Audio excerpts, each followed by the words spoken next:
네. 할렐루야. 예. 오늘은 새 출발을 위한 전제 조건이라고 하는 제목으로 말씀 전하도록 하겠습니다. 먼저 여러분 반갑습니다.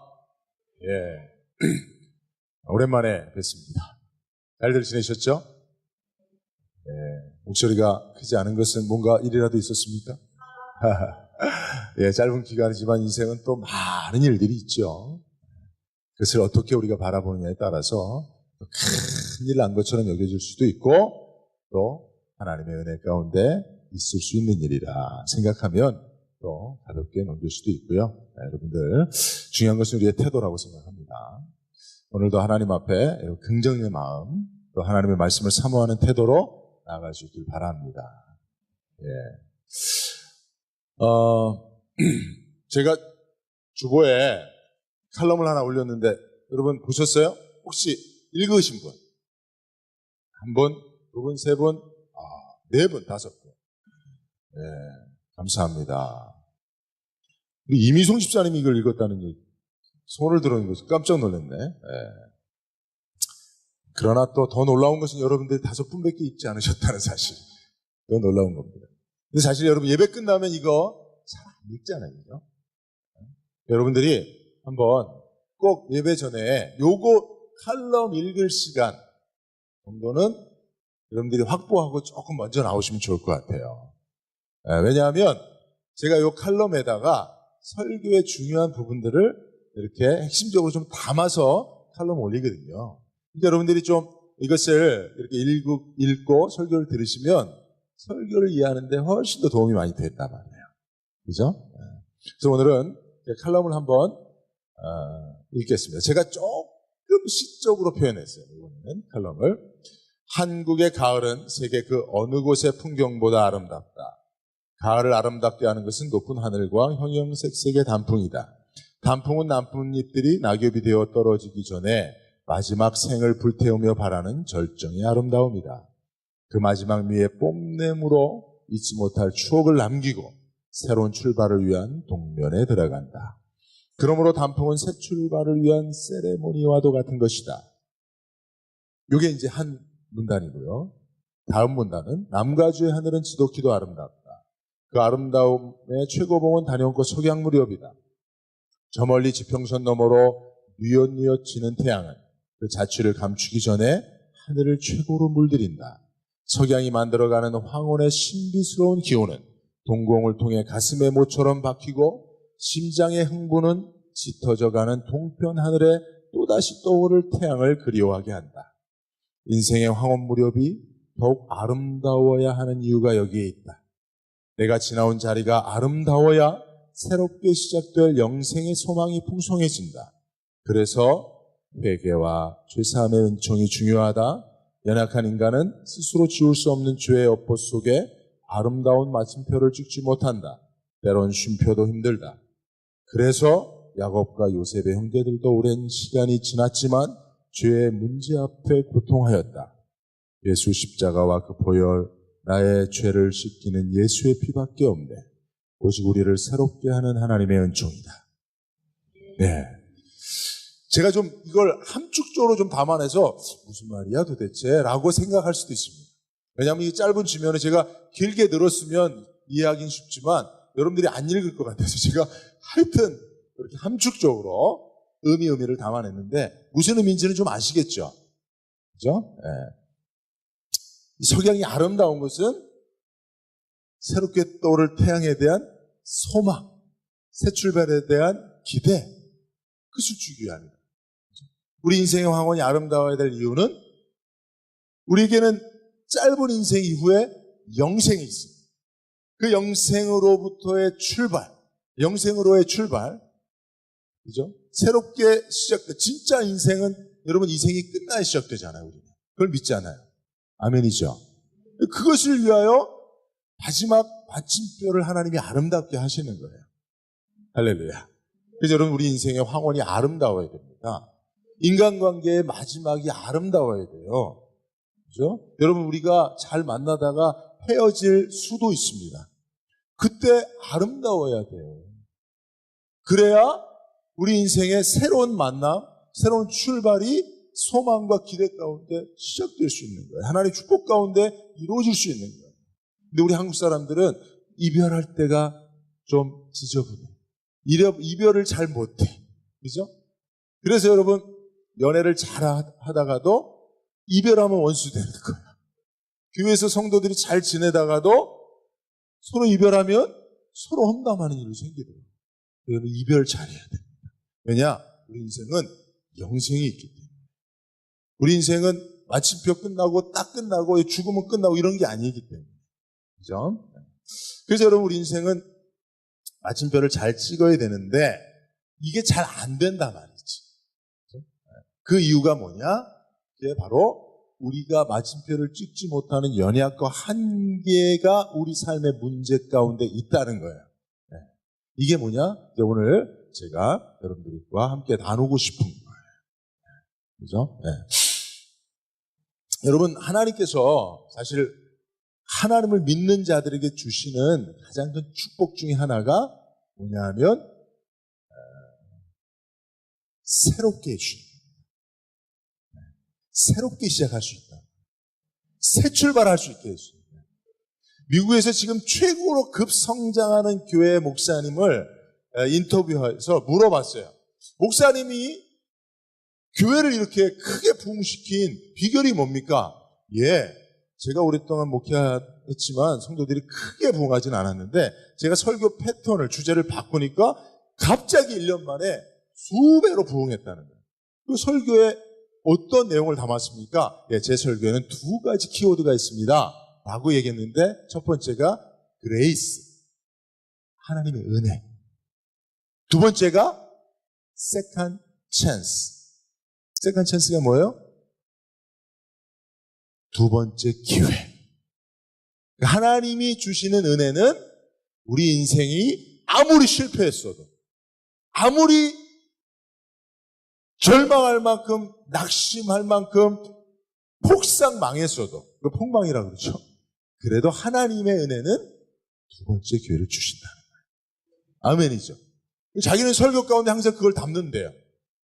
그러니까 갑자기 교회가 부흥하고 성도들이 몰려들기 시작했다는 거예요. 그래서 저도 이 2가지를 담으려고 작정하고 왔습니다. 오늘 설교도 사실은 그런 의미가 담겨져 있어요. 하나님이 주시는 은혜는 바로 새롭게 두 번째 기회를 주시는 거예요. 그렇죠? 그래서 여러분 성경을 보더라도 고린도후서 5장 17절 보면 그런 중 누구든지 그리스도 안에 있으면 새로운 피조물이라. 이전 것이 지나갔으니 보라 새 것이 되었도다. 할렐루야. 에베소 4장 24절을 보면 하나님을 따라 의와 진리의 거룩함으로 지으심을 받은 새 사람을 입으라. 아멘. 사도 바울이요, 나는 날마다 죽노라라고 그랬어요. 역설적으로 말하면 뭐예요? 하나님은 날마다 살려주신다는 거예요. 아멘이죠. 새로운 삶을 주신다는 거예요. 새로운 기회를 주신다는 거예요. 새롭게 시작할 수 있다는 거예요. 그게 하나님이 우리에게 주시는 최고의 은혜인 줄로 믿습니다. 예수 믿으면 그래서 어떻게 사망의 우겹상을 당하고 폭삭 망해도 다시 일어날 수 있는 거예요. 다시 시작할 수 있는 거예요. 그런데 여러분, 우리가 이 은혜를 받아 누리려면 반드시 이전의 삶을 정리해야 돼요. 청산해야 돼요. 과거의 잔재를 완전히 깨끗이 청산해야 됩니다. 요새 새로운 정부가, 여러분 정부가 새롭게 등장했는데 새로운 정부의 첫 번째 그 국정 목표가 뭐예요? 적폐청산이라고 그러잖아요. 여러분 적폐라는 게 뭐예요? 그동안 쌓여온 폐단이에요. 그러니까 여러분 새 정부가 그냥 새롭게 앞으로 나가면 되지 왜 과거를 돌아보냐 이렇게 비난하는 사람들도 있지만 쌓여온 폐단을 정리하지 않으면, 청산하지 않으면 앞으로 못 가기 때문에. 그래서 여러분 우리들도 하나님이 주시는 새로운 출발, 새로운 시작, 새로운 미래, 새로운 소망, 새로운 아멘, 아멘 할 때까지 이렇게 나가야 되는데 그러려면 반드시 전제 조건이 뭐냐? 청산해야 될 적폐가 있어요. 근데 우리 인생에 반드시 청산해야 될 적폐는 뭐냐? 그게 죄라는 거예요. 저는 오늘 이 문제를 여러분들과 함께 나누고 우리 인생에 오늘 이 말씀을 듣기까지의 우리의 모든 죄 문제를, 그 죄의 적폐를 완전히 청산하고 하나님 우리에게 주시는 새로운 출발, 새로운 시작으로 나아갈 수 있기를 바라는 것입니다. 여러분, 오늘 본문 속에 이제 야곱이 등장하는데, 야곱이 이제 새로운 출발을 하는 그런 기회를 하나님으로부터 부여받았어요. 놀라운 축복이죠, 그죠? 네. 지금까지는 종살이 했습니다. 20년 동안. 종살이 하면서 죽을 고생을 했어요. 그것도 타향살이. 죽을 고생을 했습니다. 근데 하나님이 마침내 거부가 되어 금이 환영하게 해주신 줄로 믿습니다. 그래서 이제 그토록 그리던 고향으로, 부모님이 계시는 고향으로 돌아오는 금이 환영길이었습니다. 여러분, 그런 야곱의 모습을 보십시오. 홀로 갔지만 여러 가족들과 함께, 또 자기 종들과 함께, 또 수많은 거부가 된 그런 재물을 가지고 돌아오는, 얼마나 당당하고 기대와 소망에 찬 야곱의 얼굴이 그려집니다. 그런데 성경을 보니까 창세기 30장 7절에 야곱이 심히 두렵고 답답하였다라고 얘기하고 있어요. 표정이 완전히 세상 말로, 시쳇말로 똥 씹은 표정이야. 왜 그랬을까요? 금이 환영하고 있는데, 마침내 거부가 되어서 돌아오고 있는데 왜 그랬을까요? 네, 창세기 32장 6절에 보면 우리가 주인의 형 에서에게 이른즉 그가 400명을 거느리고 주인을 만나려고 오도이다. 자기가 돌아오는 길을 누군가가 환영해 주기 위해서 오는데 그가 형이에요. 쌍둥이 형이에요. 근데 그가 어떻게 오는지를 자기 종들에게 가서 염탐하도록, 정탐하도록 하고 그 보고를 들었는데 400명을 데리고 옵니다. 근데 여러분, 이 표준 세번역을 보면 이렇게 되어 있어요. 심부름 꾼들이 에서에게 갔다가 야곱에게 돌아와서 말하였다. 주인 어른의 형님인 에서 어른께 다녀왔습니다. 그분은 지금 부하 400명을 거느리고 주인 어른을 치려고 이르러 오고 있습니다. 라고 말하고. 그러니까 에서가 자기 동생이 20년 만에 고향으로 돌아오는데 반가워서 간 게 아니라, 얘들아, 내 원수가 오고 있다. 네, 원수가 오고 있다. 무장하고 나를 따라 하고 400명을 데리고 지금 야곱을 죽이려고 오고 있는 거예요. 그 사실을 짐작으로 예측하고 있었던 야곱이 그 사실을 보고를 받으니까 어떻게 됩니까? 두렵고 떨리고 답답한 거죠. 20년이 지났는데도 불구하고 왜 형제가, 그것도 쌍둥이에요, 여러분. 똑같이 생겼어요. 에서가요. 똑같이 생긴 쌍둥이인데, 쌍둥이 형제가 20년 만에 해오하는데 왜 한 사람은 사리를 품고 적개심과 복수심으로 불타있고 한 사람은 염려와 근심에 두려움에 빠져 있게 됐습니까? 뭐 때문에 그래요? 죄 문제가 해결돼요. 20년이 지났지만 해결되지 못한 적폐로서의 형제 간의 죄 문제가 아직도 둘 사이에 남아있었기 때문에 그렇다. 여러분, 죄는 시간이 지나도 절대로 썩지 않습니다. 그냥 우리가 무의식 속에 덮어놓고 그냥 안 보고 외면하고 그냥 덮어놓으면 어느 정도 시간이 지나면 썩거나 사라지거나 잊혀질 수 있다라고 생각할 수도 있지만, 그러나 죄는 절대로 썩지 않고 스스로 소멸하지 않고 언젠가는 반드시 그 죄에 대한 책임을 묻는다. 지금 20년 만에 만난 형제가 그동안은 그 문제에 대해서 사실은 생각도 못하고 바쁘게만 살아왔어요. 그래, 에서도 성공했겠죠. 400명의 군사를 거느릴 정도의 어떤 권력자가 됐고, 야곱도 거부가 됐다. 성경에 하나님이 마침내 거부가 됐다고 했으니 뭐 재벌이 돼서 돌아왔으니 나름대로 20년 동안 얼마나 열심히 살았겠습니까? 성공적인 열매를 거두었어요. 그러나 죄는 그런 삶과 무관하게 여전히 야곱과 에서에게 그 책임을 묻고 있는 거예요. 20년 만에. 얼마 전에 참 안타까운 기사를 봤습니다. 16년 만에 드러난 악행, 제목이래요. 미성년 제자 강간한 코치 징역형. 테니스 코치가, 초등학교 테니스 코치가 16년 전에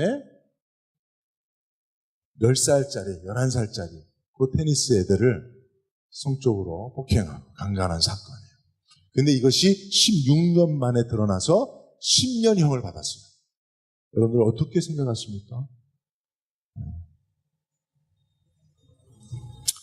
여러분, 16년이 지났어도 죄는 여전히 죽지 않고 살아있었던 거예요. 그래서 16년 만에 그 죄를 범한 자에게 10년형이라고 하는 그 책임을 물어버린 거예요. 여러분, 죄의 성향을 우리가 잘 알아야 됩니다.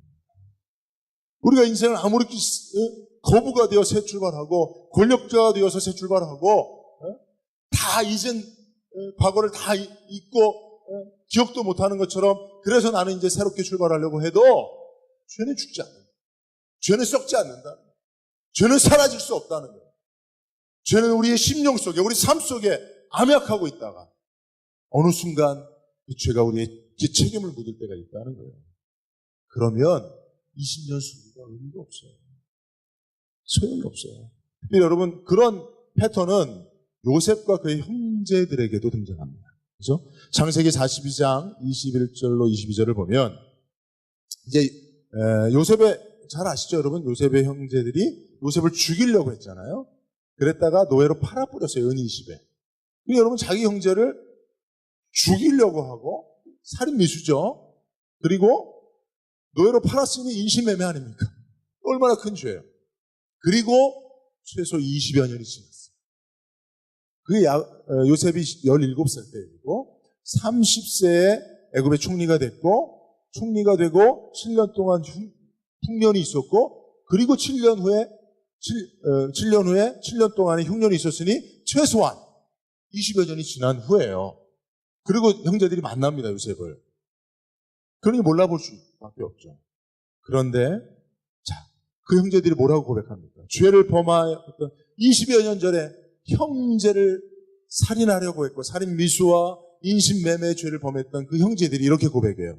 그들이 서로 말하되 우리가 아우의 일로 말미암아 범죄하였도다. 그가 우리에게 애걸할 때 그 마음의 괴로움을 보고도 듣지 아니하였으므로 이 괴로움이 우리에게 임하도다. 르우벤이 그들에게 대답하여 이르되 내가 너희에게 그 아이에 대하여 죄를 짓지 말라고 하지 아니하였더냐.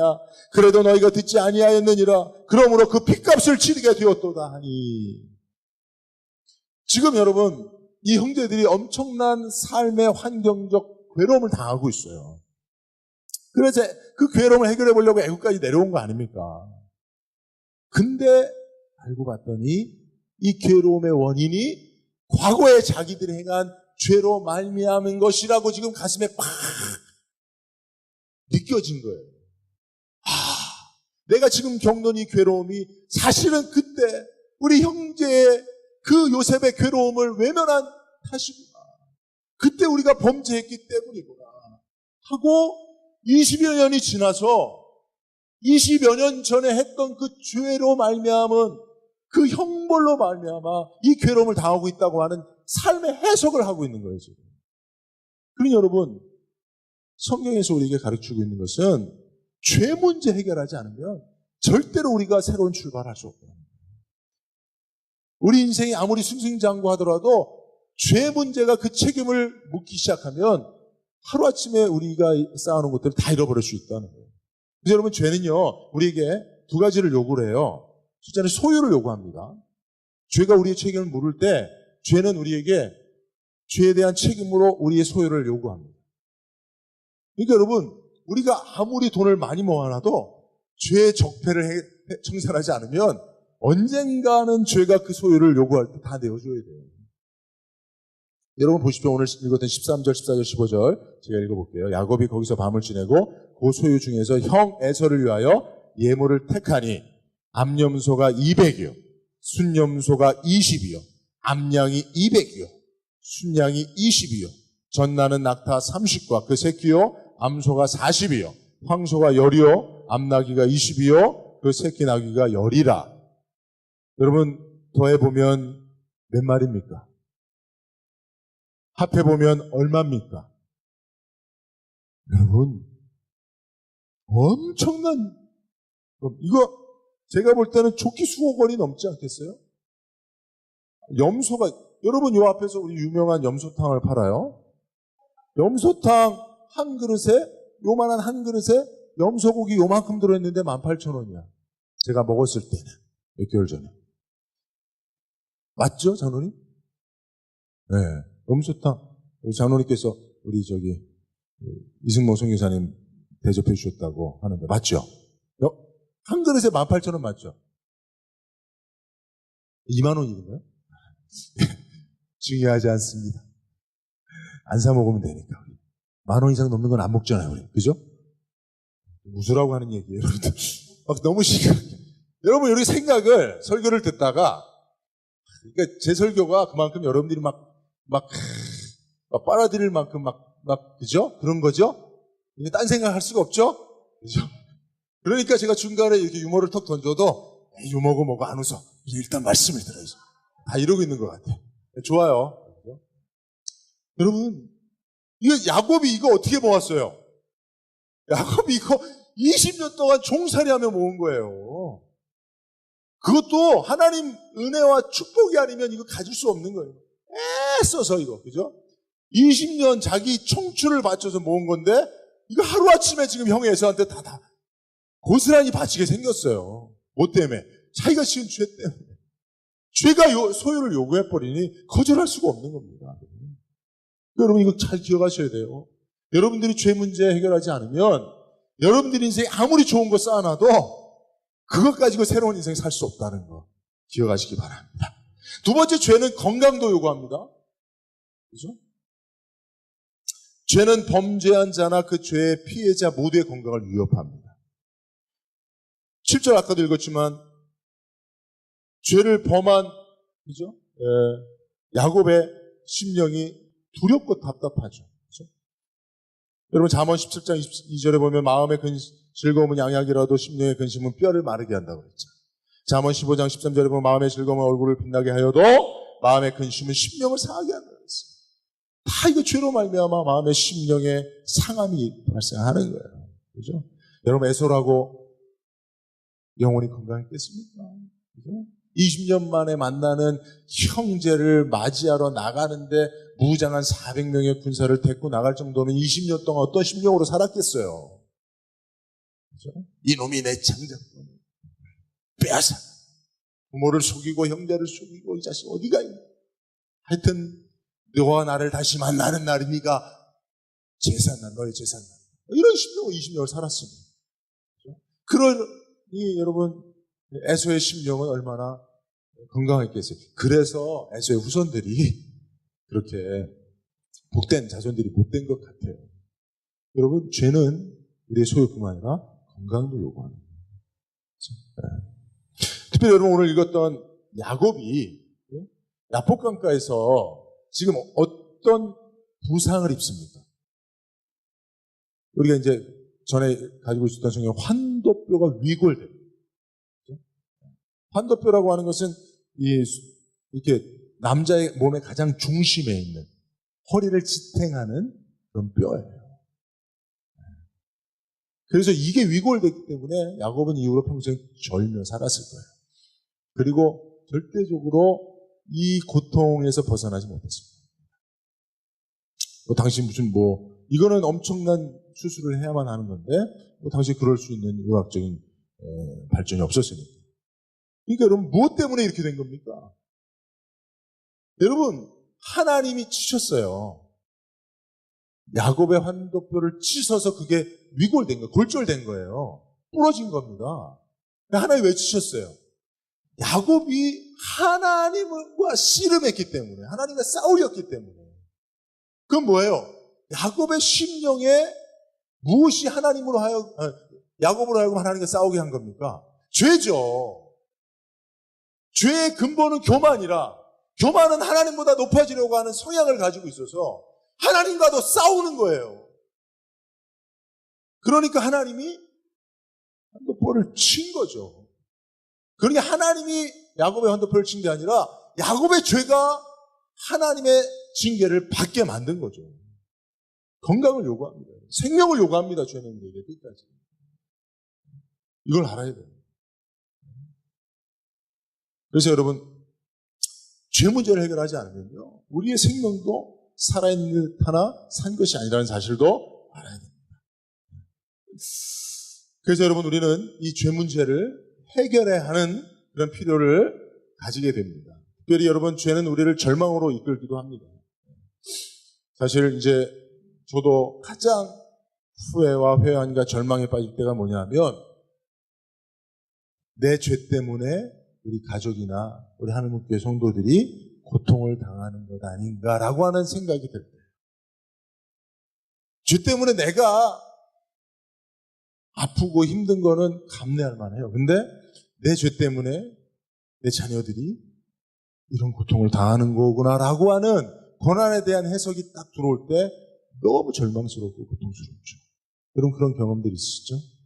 그렇죠? 내 죄 때문에, 목사인 내 죄 때문에 우리 하느님교회 성도들이 이런 고통을 당하는 것이 아닌가.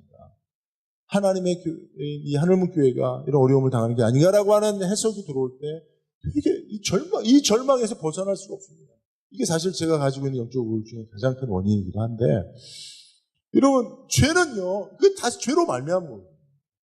죄가 우리에게 그 고난을 통해서 우리를 절망으로 이끌기 위해서 그런 해석을 주는 거예요. 근데 그 해석에서 벗어날 수가 없죠. 왜냐? 과거에 내가 돌이킬 수 없는 죄가 있으니까, 명백하게. 내가 기억하고 있는 죄가 있으니까. 내가 기억하지도 못하는 죄가 얼마만큼 많이 쌓여있는지를 내가 아니까. 그러니까 그런 해석이 들어올 때, 죄가, 그 죄 배후의 마귀가 이런 해석을 나에게 줄 때 거부할 수가 없는 거예요. 그러니 절망할 수밖에 없는 거죠. 이게 우리 인간의 연약의 한계입니다. 이 문제 해결하지 않으면 우리는 행복할 수가 없습니다. 영적으로 건강할 수 없어요. 그 해석이 우리 심령의 작은 고난 속에서도 들어오면 절망의 수렁에 빠질 수밖에 없는 거예요. 그럼 이걸 어떻게 극복해야 됩니까? 이게 오늘 제가 여러분들과 함께 나누고자 원하는 솔루션인데, 그게 뭐냐? 하나님의 은혜 앞에 나가야 됩니다. 하나님은, 야곱이요, 여러분. 야곱을 하나님이 이 죄의 문제를, 여러분, 야곱이 이 이후로 새로운 인생을 살죠. 그 증거가 야곱이 이제 더 이상 야곱이 아니라 이스라엘로 삽니다. 할렐루야. 이스라엘로 사는 거예요, 야곱이. 여러분, 이스라엘이 야곱이어예요, 야곱. 야곱과 이스라엘은 완전히 다른 존재로 사는 거예요, 하나님. 하나님 앞에 새로운 존재로 사는 거고, 역사 앞에 새로운 존재로 사는 거예요. 근데 그 야곱이 지금 이스라엘로 변하는 시점이 여기에요. 요 시점. 그죠? 근데 어떻게 야곱이 이스라엘 됐냐 말이에요. 그 적폐를 20년 동안 지났지만 쌓이고 쌓여 잊은 듯 했지만 잊혀지지 않고 반드시 인생의 야곱의 모든 소유와 모든 건강과 생명을 요구하는 그 죄의 문제를 어떻게 해결했냐 말이에요. 야곱의 기도 속에 그 힌트가 있습니다. 야곱이 기도합니다. 9절에 보면, 하나님 여호와여, 주께서 전에 내게 명령하시기를 내 고향 내 족속에게로 32장이에요. 돌아가니 내가 내게 은혜를 베풀리라 하였나이다. 이 하나님께서 말씀하신 것을 되뇌이면서 하나님 앞에 기도하는 거예요. 하나님이 내게 은혜를 베풀겠다고 말씀하시지 않았습니다.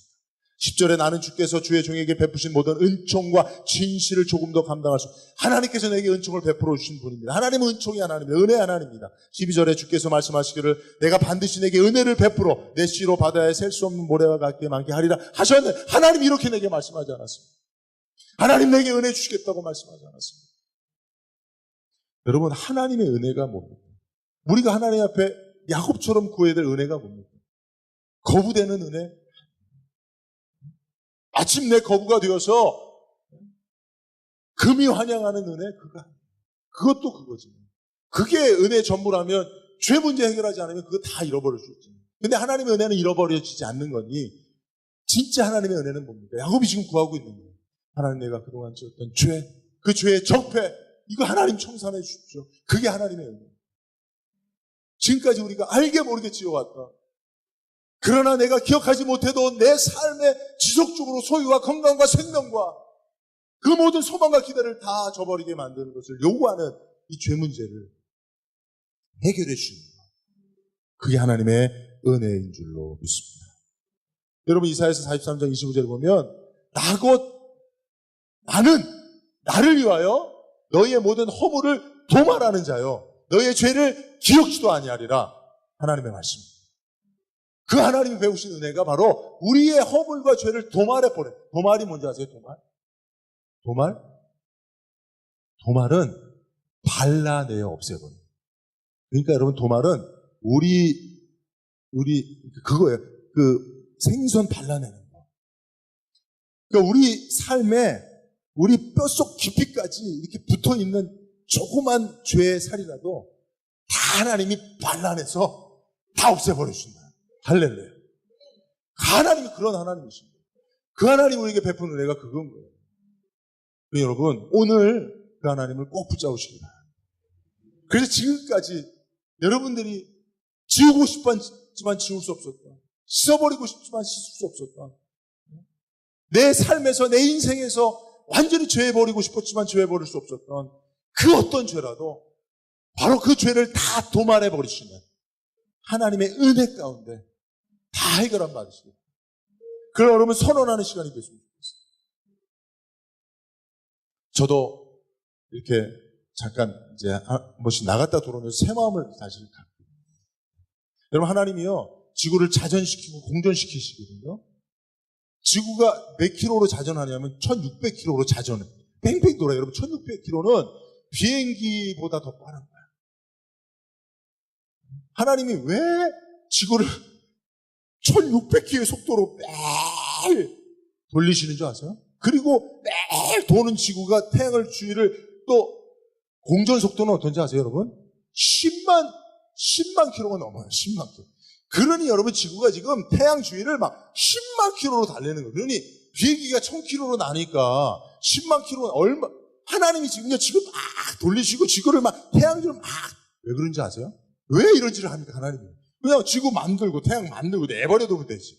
이거를 하나님 계속 1600킬로로 돌리시고 10만 킬로로 막 태양 주위를 돌리시고 계시는 이유가 뭔지 아세요? 새날을 주시기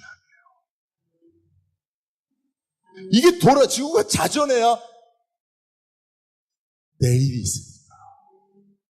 오늘이 지나고 내일을 선물로 주시려면 지구를 하나님이 1600킬로로 돌려야 돼요. 왜 공전케 하십니까? 새해를 주시기 위함. 10만 킬로를 지구를 돌려서 태양을 주위를 공전케 하시는 이유가 새해를 주시기 위함이에요. 그게 하나님의 마음이에요. 지금까지 너희가 어떤 죄악 가운데 그 허물 가운데 그 책임 가운데 살았어도 괜찮다. 내가 새날을 줄게. 새해를 줄게. 새롭게 출발하게 해줄게. 새롭게 시작하게 해줄게. 그게 하나님의 섭리입니다. 이게 창조 섭리예요. 죄 문제, 그게 너 인생의 가장 큰 적폐고 네 발목을 붙잡는 건 줄 내가 안다. 그러나 걱정하지 마라. 나는 너의 죄를 허물을 도말하는 자 아니냐. 네가 할 수 없는 것을 나는 할 수 있다. 야곱이 이거 깨달은 거예요. 이거 깨달은 거예요. 이거 깨닫는 순간 이스라엘이 된 거예요. 진짜 야곱은 자기가 20년 동안 열심히 일어서 거부가 되면 이제 자기 인생은 새로워질 수 있다고 생각했어요. 그 재물로 형과의 그 죄 문제도 해결할 수 있다고 생각했어요. 아니었어요, 그게.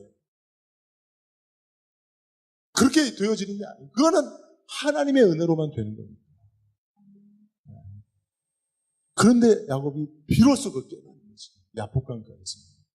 이 순간까지도 하나님과 싸워서 어떻게 한번 자기 힘으로 해보려고 한 거죠.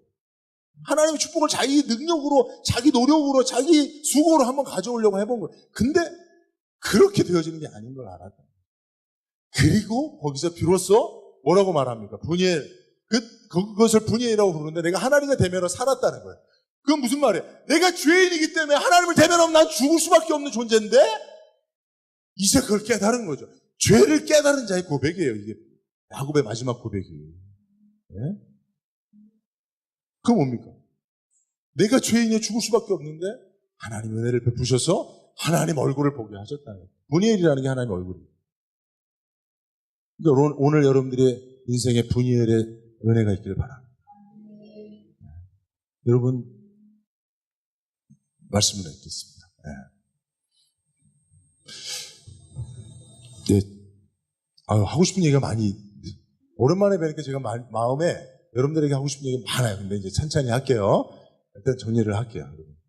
여러분, 우리 교회가 이제 재개발도 되고, 지역도 많이 변화되고, 또 여러분들 개인의 삶에 또 많은 변화들도 있을 줄 압니다. 근데 그 모든 변화 속에서 여러분들이 계획하고 소원하는 대로 새롭게 인생을 출발하고 새로운 시작을 하려면 바로 이 죄 문제를 해결해야 되고 하나님의 은혜 가운데로 먼저 나가야 됩니다.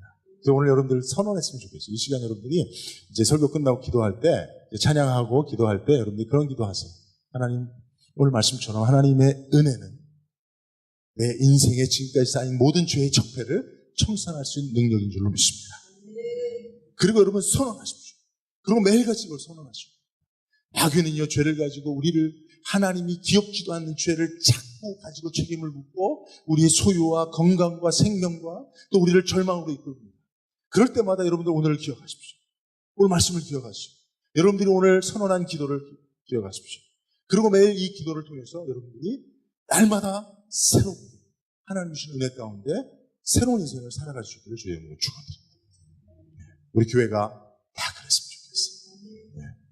기도합니다.